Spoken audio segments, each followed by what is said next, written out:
لو كان خير كنا آمنا، كنا سبقنا ليه. يعني إيه اليهود كانوا بيسبوا الرسول؟ اليهود كانوا بيأذوا الرسول بالأفعال والأقوال كمان، بس ربنا كشف سرهم. ودي الحلقة ال14 من حلقات سورة البقرة. زي ما حكينا المرة اللي فاتت عن آيات السحر والشرك، وإن إزاي اليهود مشيوا في طريق السحر والشرك ده، وإن السحر في الأصل كان تمويه وتخيل، وإن اليهود كانوا عارفين أصول التمويه في الأفعال، كمان كانوا بيعرفوا يعملوا تمويه في الألفاظ ويلعبوا في الكلام. وده اللي بتحكي لنا عليه آية النهاردة، الآية 104. المسلمين المؤمنين أيام الرسول كانوا لما بيتجمعوا في مجلسه علشان يلقي عليهم الأحكام والشريعة ويقول لهم على الآيات اللي نزلت عليه، كانوا بيطلبوا منه دايما الإعادة، وإنه يتأنى في كلامه علشان يلحقوا يفهموه ويستوعبوه كويس. فكانوا بيطلبوا منه ويقولوا له إيه؟ راعنا يا رسول الله، بالراحة علينا وتأنى كده وارفق بنا. فكان المنافقين من اليهود يستغلوا الكلمة دي اللي بيقولها المسلمين، راعنا، وكانت ليهم كلمة في العبرية شبه كلمة راعنا دي، بس الكلمة بالعبرية كانت سب وشتيمة وانتقاص من الرسول عليه الصلاة والسلام. ويقال إن معناها لا سمعت، يعني ما تسمعش، اللي برضو مذكورة في سورة النساء، كأنهم بيدعوا عليه كده. وفي برضو من المفسرين اللي قال إن معناها جاية من الرعونة، اسم فاعل من فعل رعنة، يعني إن هم يدعوا عليه ويوصفوه بالرعونة. فكان اليهود بينهم وبين بعض يقولوا كنا نسب محمدا سرا، الآن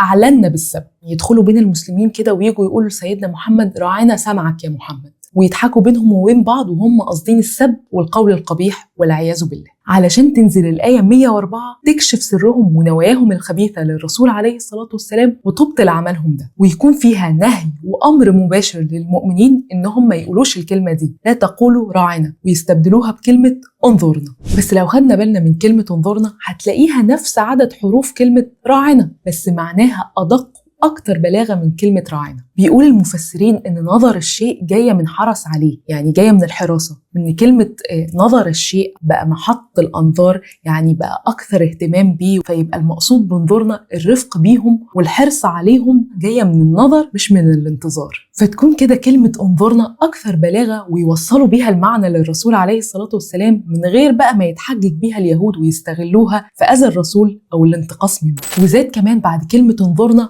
واسمعوا، عشان تكون زيادة خاصة للمؤمنين في الوعي وزيادة في التلقي، علشان يسمعوا كلام الرسول عليه الصلاة والسلام وينفذوا أوامره ويتأدبوا معاه، وما يمشوش بقى مع اليهود في أقوالهم وأفعالهم. وده كده يعتبر أول أمر في التخلص من التبعية مع اليهود أو مع أي شريعة تانية. ونهاية الآية بتأكد إن للكافرين عذاب أليم، وإن العهد بالعذاب ده للكافرين ولليهود خاصة. أو سبحان الله، لما فكرت في الآية دي لما نزلت، ده دليل أكبر ليهم إن ربنا سبحانه وتعالى العالم بيهم لوحده كشف سرهم ونواياهم الخبيثة، وإن الآية دي وحي للرسول عليه الصلاة والسلام. فده دليل أكبر إن تؤمنوا اهو الرسول جالكم بكشف لسركم. بس سبحان الله برضو العناد والحسد والكفر، ان هم مش بيحبوك ولا هيحبوا ولا يتمنوا الخير ينزل لكم. يعني ما يود بقى اهل الكتاب، الآية 105، انه ينزل عليكم الخير اللي هو القرآن والحكمة ويزكيكم، لان هم كفروا. أهل الكتاب بقى إن هم كفروا بكتبهم اللي هي دليل على صدق نبوة الرسول عليه الصلاة والسلام. سبحان الله، هم